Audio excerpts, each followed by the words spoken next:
Sa isang pambihirang pagkakataon, isang professional mixed martial arts event ang gaganapin sa South Lawn ng White House ngayong araw. Mahigit 4,000 ang inaasahang dadalo sa nasabing event, habang tinatayang 85,000 naman ng mga taga-suporta ang manonood sa kalapit na fan zone. Tinawag na UFC Freedom 250 ang 7 laban na inihanda para sa pagdiriwang na ika-250 anibersaryo ng Amerika. Itinaon din ito sa ika-80 kaarawan ni US President Donald Trump at sa pagdiriwang ng Flag Day ng bansa. Pinangungunahan ni UFC President at kilalang kaibigan ni Trump na si Dana White ang pag-oorganisa ng natatanging event.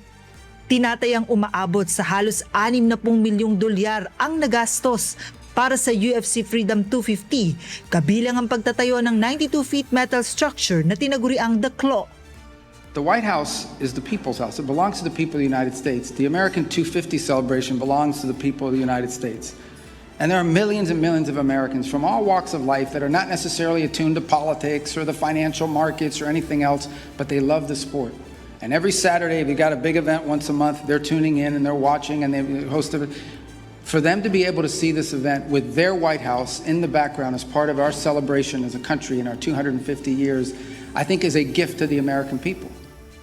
Noong Biyernes ay nilagdaan ni UFC President Dana White at US Secretary of State Marco Rubio ang isang Memorandum of Understanding na naglalayong gamitin ng UFC bilang bahagi ng sports diplomacy program ng Estados Unidos. Ayon kay Rubio, ang magaganap na UFC Freedom 250 ay higit pa sa isang karaniwang sporting event. Naniniwala siya na ito ay magiging daan upang pag-isahin ang mga taong may magkakaibang paniniwala, pinagmulan at pananaw habang nagkakaroon ng pagkakataong magtagpo sa iisang okasyon at magkaroon ng pagkakasundo sa pamamagitan ng sports.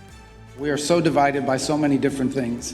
You know, we get our news from different places, we follow different accounts online, we do everything separate from one another in this country, and I would say increasingly around the world. We are so polarized.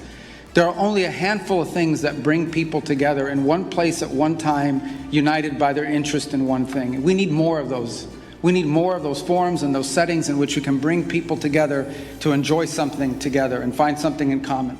Dagdag pa ni Rubio, hindi lamang mga UFC fans ang nagpakita ng interes sa natatanging event. Aniya, marami ring mga foreign leader at matataas na opisyal mula sa iba't ibang bansa ang nagpahayag ng pagnanais na makadalo sa UFC Freedom 250 dahil sa natatanging pagkakataon na makapanood ng isang world-class sporting event sa loob mismo ng White House. The number of foreign leaders that want to come to this is unbelievable. It's to the point where we may have a diplomatic crisis. Ngunit hindi lahat ay pabor sa pagdaraos ng event. Isang demanda ang unang inihain upang ipatigil ang UFC fight sa White House dahil sa mga ethical issues kaugnay nito at sa malapit na ugnayan ni Trump kay UFC President Dana White.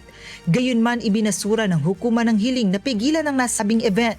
Sa isang survey, lumabas din na 16% ng mga Amerikano lamang ang naniniwalang angkop na idaos ang UFC event sa White House, habang 46% ang nagsabing hindi ito nararapat.